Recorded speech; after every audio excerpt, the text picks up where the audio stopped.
അതൊക്കെ അദ്ദേഹം ഇന്നത്തെ അദ്ദേഹത്തിൻ്റെ സ്റ്റേറ്റ്മെൻറ്റ് കേട്ടു. നായർ സഹോദരങ്ങളൊന്നും സുകുമാരൻ നായരെ വെറുക്കരുത്. അതാണ് ഈ തന്ത്രപരമെന്ന് ഞാൻ പറഞ്ഞത്. എന്താ ഇങ്ങനെയൊക്കെ പറയുന്നത്?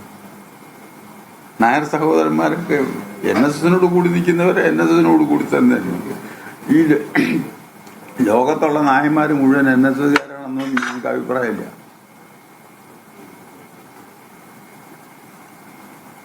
NSS ഒരു സോഷ്യൽ ഓർഗനൈസേഷനാണ്. അതിനകത്തുള്ള അംഗങ്ങൾ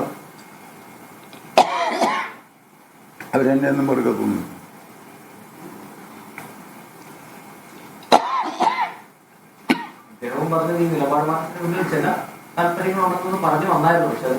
ഏതാ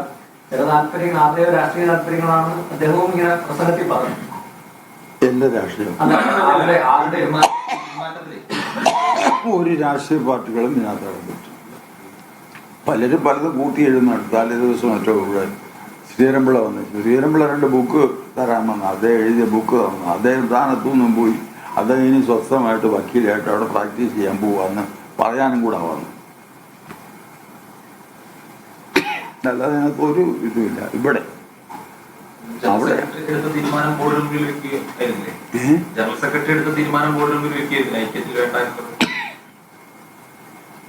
ബോർഡിലുള്ള മുഴുവൻ പേരും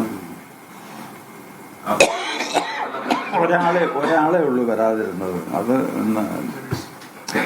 ഗണേഷ് കുമാർ അന്ന് റിപ്പബ്ലിക് ഡേ സംബന്ധിച്ചുള്ള ഫ്ലാഗിൻ്റെ ഹോസ്റ്റിങ്ങും മറ്റു കാര്യങ്ങളും പോകേണ്ടതുകൊണ്ട് ഞാൻ ലീവ് ലെറ്റർ തന്നു. നിങ്ങൾ ചൂണ്ടിക്കാണിച്ചത് ഈ ഹൈന്ദവ ജനവിഭാഗങ്ങളുടെ ഒരു വലിയ പ്രതിസന്ധിയാണ്. അതിനെ അതിജീവിക്കാൻ വേണ്ടി കൂടിയായിരുന്നു ഐക്യം എന്ന് പറഞ്ഞിരുന്നത്. അപ്പൊ ആ ഒരു പ്രതിസന്ധി അവിടെ അവശേഷിക്കില്ല. അതിനെ എങ്ങനെയാണ് മറികടക്കുക? ഞാൻ എൻ്റെ സമുദായം, ഞാൻ പ്രവർത്തിക്കുന്ന എനിക്ക് വേണ്ടിയോ എൻ്റെ വീട്ടുകാർക്ക് വേണ്ടിയോ അല്ല, NSSന് വേണ്ടിയാണ്, നായർ സമുദായത്തിന് വേണ്ടിയാണ്. ഇല്ലേ? അത് മറ്റൊരു സമുദായത്തിന് ദോഷകരമാകരുത് എന്നുമുണ്ട്. അതനുസരിച്ച് ഞാൻ പ്രവർത്തിക്കുന്നു. മറ്റുള്ളവർ പ്രവർത്തിക്കുന്ന ആർക്ക് വേണ്ടിയാണെന്ന് അവർ ആലോചിക്കട്ടെ.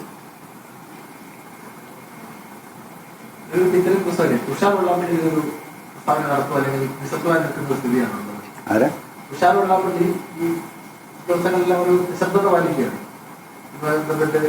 ഞാൻ അതിനെ പറ്റി അഭിപ്രായം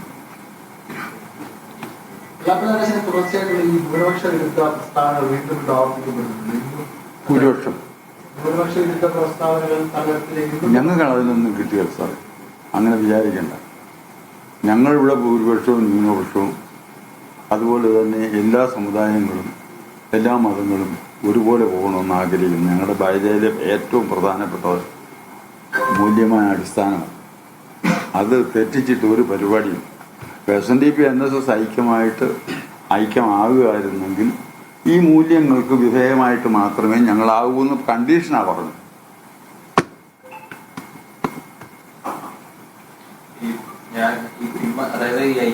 ഇപ്പൊ തന്നെ ഇന്നത്തെ ഇതിലുണ്ട് അദ്ദേഹം ചില ഭീഷണികളുണ്ട്. ചില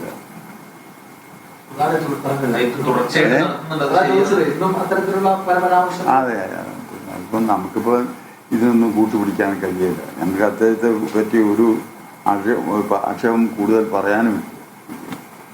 എല്ലാം ലീഗിനെതിരാണെന്നാണ് പുള്ളി പറഞ്ഞു കൊടുക്കുന്നത്. മുസ്ലിം സമുദായത്തിനെതിരല്ല, ലീഗിനെ മാത്രമാണ് പറയുന്നതെന്നാണ് പറയുന്നത്. അതെന്തിനത്?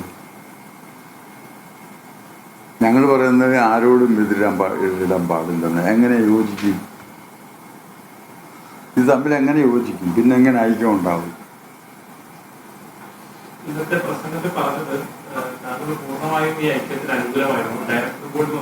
ആയിരുന്നല്ലോ.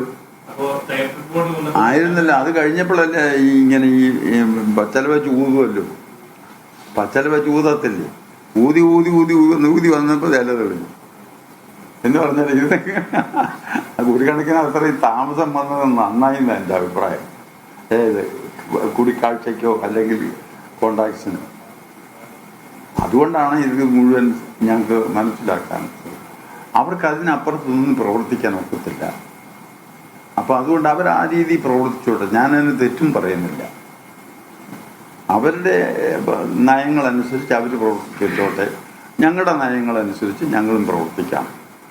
പക്ഷേ ഇത് തമ്മിൽ പൊരുത്തപ്പെട്ടു പോകാൻ ബുദ്ധിമുട്ടുണ്ടെന്ന് കണ്ടുകൊണ്ടാണ് നമ്മളിത് വേണ്ടെന്ന്